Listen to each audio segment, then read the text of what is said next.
Bom, nessa aula nós vamos falar sobre o processo de quantização, que pode ser entendido como a segunda etapa do processo de amostragem que o computador tem que fazer para armazenar um sinal de áudio, um sinal de vibração. Até aqui nós estudamos como é que os sinais contínuos podem ser discretizados e quais as implicações de se amostrar o sinal e os requerimentos para que a versão amostrada do sinal, aqui no eixo X, com o período de amostragem, quais são os requerimentos desse período de amostragem para que essa representação discreta seja fiel ao fenômeno contínuo que eu estou medindo. A pergunta que pode ser feita nesse sentido é: ok, nós amostramos aqui no eixo X, a gente mostrou que a frequência de amostragem tem que ser no mínimo o dobro da máxima frequência contida no meu sinal, que eu tenho que usar o filtro anti-aliasing, etc, etc. Mas a gente não falou nada sobre o eixo Y aqui, o eixo das amplitudes desse sinal. E a pergunta que você pode se fazer é: o que o computador lê? Será que o computador lê volt, lê Pascal, lê metro por segundo ao quadrado, ou será que isso é só uma legenda que você coloca num eixo? E a resposta para essa pergunta é que o computador ele lê números, ele é uma coisa fria que lê números. Ele não sabe exatamente que quantidade física ele está lendo a priori. Você que tem que informar isso para o seu computador. Mais especificamente, o computador lê bits. Ele tem um sistema binário com uma sequência de zeros e uns que é usado para representar os números reais, os números inteiros, os números complexos, qualquer que seja a base numérica que você está usando lá dentro do seu computador para representar o teu fenômeno físico. Então os bits, eles na verdade vão ser uma sequência de zeros e uns concatenados que vão ser usados como um código para representar os números que a gente está representando, que a gente está medindo. Bem, o que é um bit? O bit é a unidade numérica básica de um computador moderno e é um conjunto de 8 bits, a gente chama de 1 byte. E nessa aula eu não estou muito preocupado agora em quais são as métricas para se representar números reais em um sistema de 32, 64 bits. A minha preocupação é dar uma ideia do que o computador está fazendo e como isso impacta na hora de medir um sinal acústico, um sinal de áudio. Então, a gente vai falar de algumas representações bem simplificadas que um sistema binário pode usar para representar números. Particularmente, a gente vai falar de números inteiros só e deixar essa coisa de números reais para alguma complementação, alguma outra coisa que a gente possa estudar. Então, veja bem, se a gente tiver um computador bem antigo, de 4 bits, os computadores modernos têm 64 bits, mas se a gente ter 4 bits, só para ficar mais fácil de representar, a gente pode representar o número, uma sequência 000 como o número 0. E nesse código, cada número desses aqui multiplica uma potência de 2. Então a gente tem esse 0 primeiro aqui, da direita, multiplicando 2 elevado a 0. Esse 0 aqui multiplicando um 2 elevado a 1. Esse 0 aqui multiplicando um 2 elevado a 2. E esse 0 aqui da esquerda representa o sinal. Então 0 representa positivo e 1 vai representar negativo. Se a gente tiver 0, 0, 1, 0, a gente vai ter 0 vezes 2 elevado a 0, 1 vezes 2 elevado a 1, 0 vezes 2 elevado a 2 e positivo. Portanto, a gente vai ter 1 vezes 2 elevado a 1, que é 2. E se a gente tiver 1, 1, 0, 1, a gente tem 1 vezes 2 elevado a 0, 0 vezes 2 elevado a 1, 1 vezes 2 elevado a 2, e agora a gente tem 1, então a gente tem um sinal negativo. Então, no final das contas, a gente vai ter 1 mais 4, negativo, dá menos 5. O computador, então, faz dois processos na digitalização do sinal. O primeiro é o que a gente já viu em aulas passadas, é a amostragem, que é discretizar a variável independente no tempo. Então, quando a gente tem o sinal contínuo, a gente passa pelo filtro anti-aliasing a gente vai passar pelo nosso conversor aqui, dois processos vão acontecer. O primeiro é a amostragem temporal, no qual a gente discretiza esse sinal no tempo na escala aqui da variável independente, o tempo. E o segundo é o processo de quantização, que é o processo de tornar a amplitude, né, desse sinal contínuo aqui. Essa amplitude, ela a priori pode ter qualquer valor, então há infinitas possibilidades de valor para a amplitude.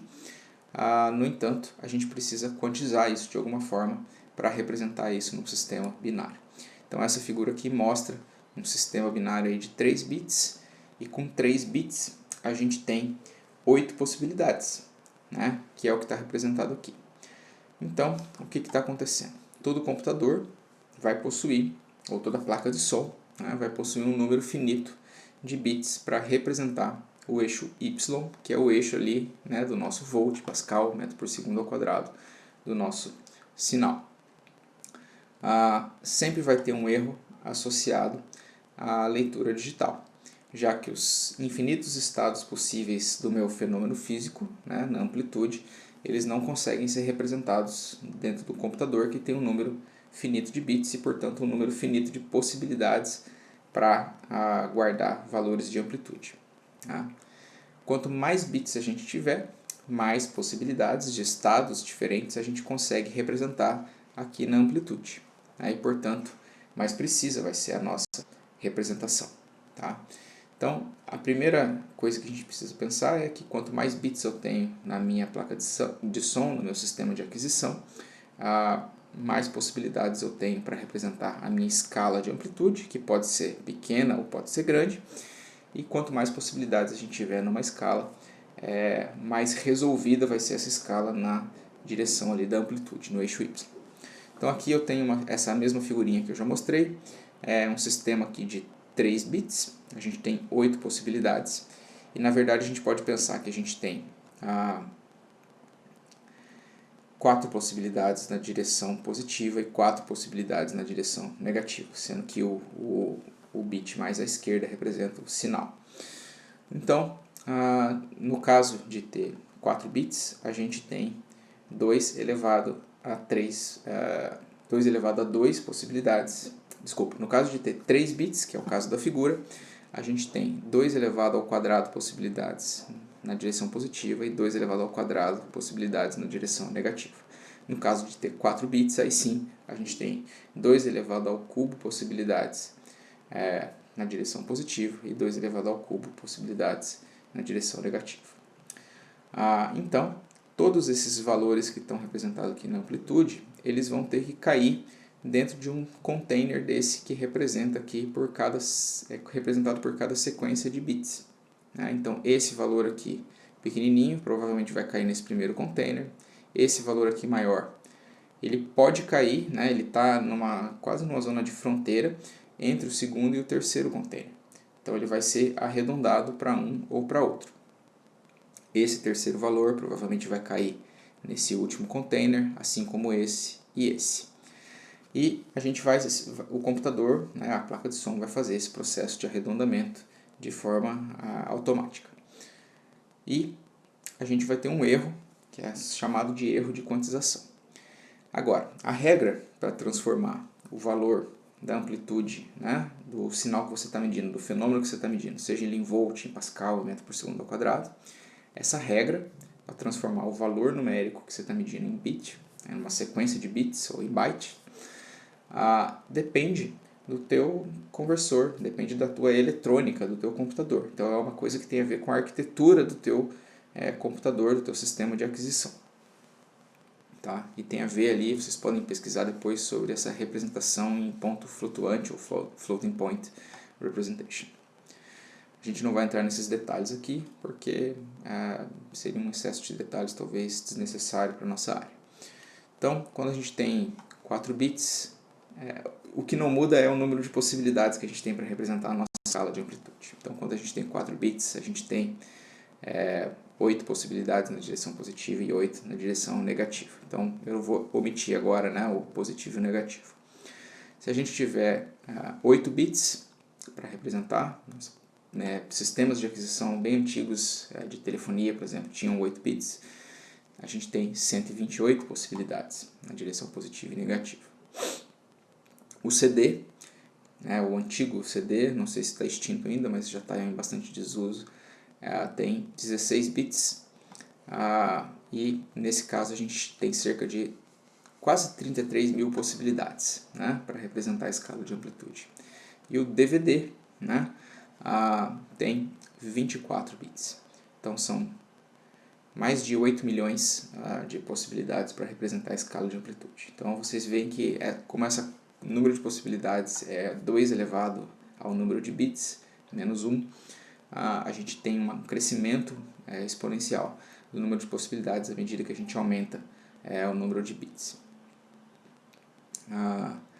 Então, o que acontece, e a gente vai ver isso num exemplo daqui a pouco, é que usar um número de bits insuficiente para a escala de amplitude que a gente está medindo pode gerar distorções no sinal. Essa distorção pode ser vista como um erro numérico, né? Não é um erro que tem a ver com entrada de ruído, mas é um erro que é chamado de ruído, tá? Mas é um erro numérico gerado pelo processo de quantização. Então esse erro pode ser quantificado pela diferença entre o valor do sinal quantizado menos o valor do sinal real, do fenômeno real que eu estou mensurando. E existem métricas para prever esse erro, e essa métrica geralmente é expressa como uma relação sinal-ruído, né, considerando que vai existir um ruído no processo de quantização, que é um erro numérico na verdade. Isso é obtido de teorias estatísticas, assumindo que o erro de quantização é um fenômeno aleatório. Então, para N bits, a relação sinal-ruído, a SNR, é dada por essa expressão aqui. O que implica que um CD, em termos de erro de quantização, ele tem uma relação sinal-ruído em torno de 105 decibel e um DVD vai ter uma relação sinal-ruído em torno de 150 decibel. Bom, a gente pode ir então para um notebook para avaliar essas questões, e o que a gente vai ver nesse notebook é que a gente tem aqui um sinal amostrado ali com uma taxa de 44.100.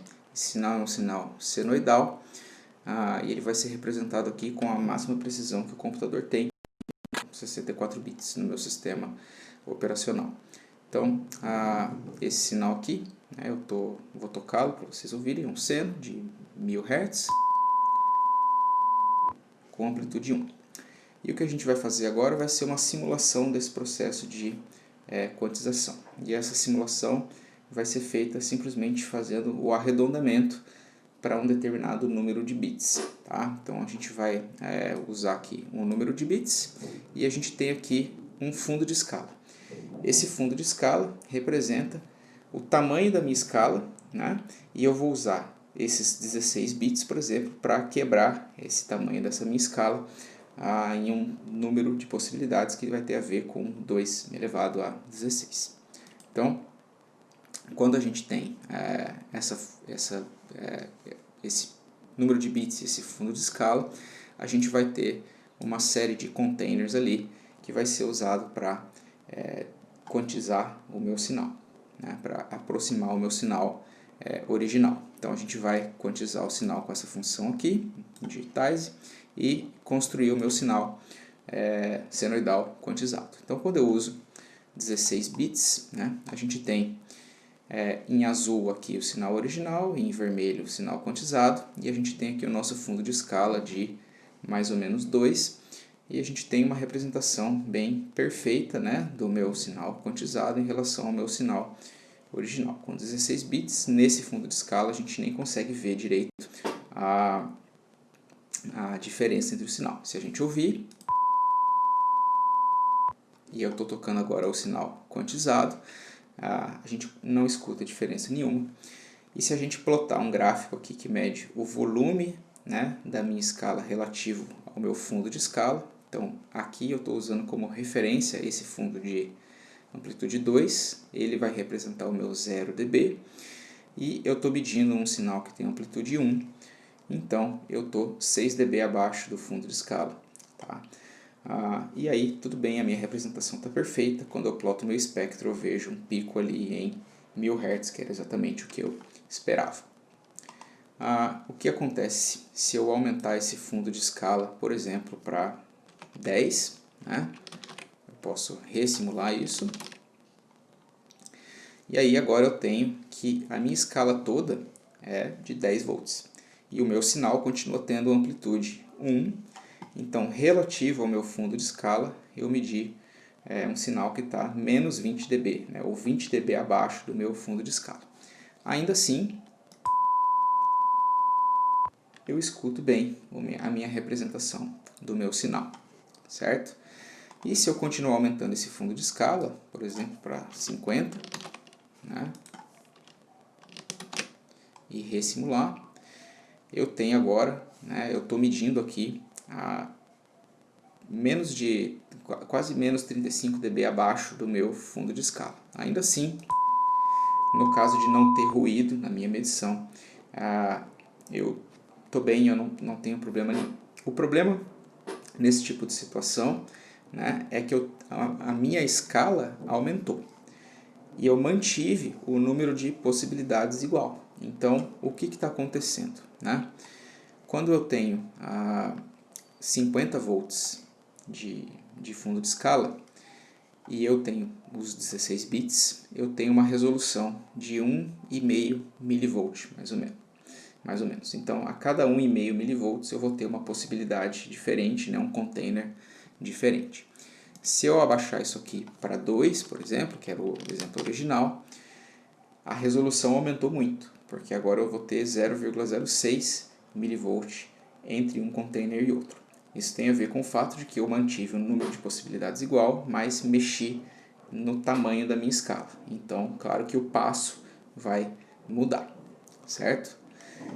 Legal. Então, a gente pode avaliar dentro desse contexto aqui, né, na escala de 2 volts, que a gente mede um sinal 6 dB abaixo, o que acontece quando eu abaixo o número de bits. E aí, se eu usar, por exemplo, 8 bits, a gente pode fazer essa simulação, a gente continua tendo uma representação muito boa, né, do meu sinal quantizado, mas auditivamente a gente já escuta uma pequena diferença se o algoritmo de compressão do YouTube permitir, né? Vocês podem rodar depois em casa e ouvir os resultados do notebook.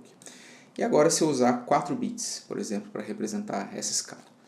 Note que para 8 bits a resolução saiu de 0,06 mV para 15 ou 15,7 mV. Se eu usar 4 bits, eu tenho menos possibilidades ainda, então essa escala vai ficar menos resolvida. Então a gente vai ter uma resolução agora de 266,67 mV.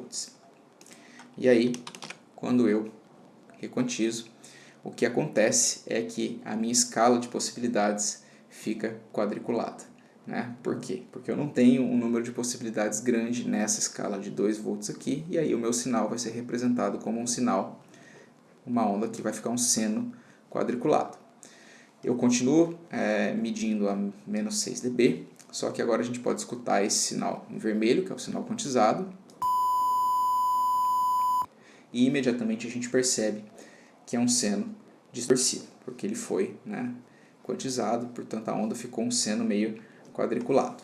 E quando a gente observa o espectro, a gente observa não mais um pico em 1000 Hz, mas uma série de picos aqui nas harmônicas desse sinal. O que é ruim, é maléfico, certo? Outro efeito que a gente precisa observar é o que acontece se eu voltar lá para 16 bits, né? Com o meu fundo de escala 2 e o meu sinal tem amplitude 1, eu estou medindo 6 dB abaixo do meu fundo de escala, então tá tudo bem. Né? Agora, se eu tiver uma escala que por algum motivo vá até, por exemplo, 0,8, a escala não chega na amplitude do meu sinal, ou o meu sinal passa da amplitude máxima que a minha placa de som, por exemplo, suporta. Então, esse max level aqui ele pode ser encarado como qual é a amplitude máxima de tensão que a tua placa de som suporta. Então, supondo que a minha placa de som suporte até 0,8 volts e o meu sinal tem amplitude unitária, o que vai acontecer agora? Mesmo se eu usar 16 bits, que era uma boa quantização, o que vai acontecer é o seguinte. Agora eu estou plotando então na escala até um pouco além do max level, só para poder enxergar o fenômeno. Então, o que acontece? O meu fenômeno, e a amplitude do meu fenômeno tem amplitude 1, só que a minha escala vai até 0,8. Então, tudo que eu medi aqui está além do meu fundo de escala, certo? Está além do 0 dB. Pelo menos o que eu medi, né, nesse período de tempo aqui. Tá? Então, o que acontece? Eu consigo medir sinais, né, amplitudes que estão até 0,8. Quando eu chego em 0,8, eu não tenho mais bit disponível para mostrar o meu sinal, para quantizar o meu sinal. Então, o que acontece é que tudo que está acima de 0,8 fica chapado no valor máximo da minha escala. E do lado negativo também acontece, né? Então a gente tem aqui chapado, aqui do lado negativo chapado, aqui do lado positivo chapado e assim por diante. Esse efeito aqui ele é chamado de hard clipping, né? Quando a gente excede, a amplitude do meu sinal excede o máximo fundo de escala que o meu sistema de aquisição permite. E se a gente escutar, a gente também escuta uma distorção, mesmo com 16 bits, e no espectro, essa amplitude ali, né, em 1000 Hz, ela vai ser também complementada aí por uma série de harmônicas, certo? Então esse efeito de hard clipping a gente quer evitar de toda maneira. A gente não pode permitir que o nosso sinal exceda o nosso fundo de escala, certo? E aí, esse efeito, né, é chamado então de hard clipping, e a gente tem ali o nosso dB full scale, né? Então o fundo de escala que a gente tem na nossa placa de som, Pascal, sei lá, ele sempre vai ser representado por uma sequência de bits desse tipo aqui, em que a gente vai ter o bit do sinal e todos os outros vão ser iguais a 1, certo? Algumas considerações então são válidas. O fundo de escala é o valor de referência para a medida em decibel. Esse fundo de escala é chamado de FS, ou Full Scale, né? Ele vai ter um valor 0 dB FS, porque no final das contas ele é o valor de referência. Tá? As outras magnitudes vão ser todas negativas relativas a esse. Por exemplo, quando a gente mediu o sinal de amplitude 1 no fundo de escala 2, a gente teve menos 6 dBFS. Um valor de tensão maior do que o fundo de escala, quando o meu sinal exceder esse meu fundo de escala, por exemplo, se eu tiver o fundo de escala 2 e medir um sinal que tem amplitude 2.1, ou 2.2 ou 2.5, todos esses valores vão ser representados por sequências de bits com amplitude 1, né, com valor 1, valor binário 1. Então, é isso que vocês enxergam, né, nos medidores de sinal dos sistemas, dos softwares de aquisição de vocês digitais. Né? Você vai enxergar uma escala que vai até 0 dB FS. A gente tem uma zona aqui que é uma zona vermelha que está perto do 0 dB FS, e quando a gente atinge o 0 dB FS, geralmente ele acende, né, um aviso dizendo que você clipou, que você distorceu o teu sinal, que você excedeu esse valor máximo. Né? E quando a gente faz um seno, esse valor máximo vai ser representado por uma distorção desse seno que tem impactos aqui no espectro medido. Então o que a gente quer é usar da melhor maneira possível essa escala digital que a gente tem sem atingir o dBFS, o máximo valor da escala. Então, na prática, né, a gente nunca quer que esse hard clipping aconteça, a gente quer representar bem a nossa escala, usando bem essa amplitude, sem nunca deixar que ela atinja o 0 dBFS. E isso não é necessariamente simples, especialmente quando a gente está medindo ou a gente está gravando algum instrumento musical, fontes que variam de amplitude. A gente quer sempre fazer com que a nossa gravação, a nossa medição, ela esteja com valores perto desse fundo de escala, mas que nunca atinja o 0 dBFS, certo? Se a gente atingir esse 0 dBFS, numa medição a gente tem que sumariamente eliminar a medição. Numa gravação, existem Pode ser que essa distorção não seja tão elevada, a gente pode até relaxar um pouco, mas idealmente a gente teria que eliminar essa gravação. Tá bem? Bom, por hoje era isso. Até mais.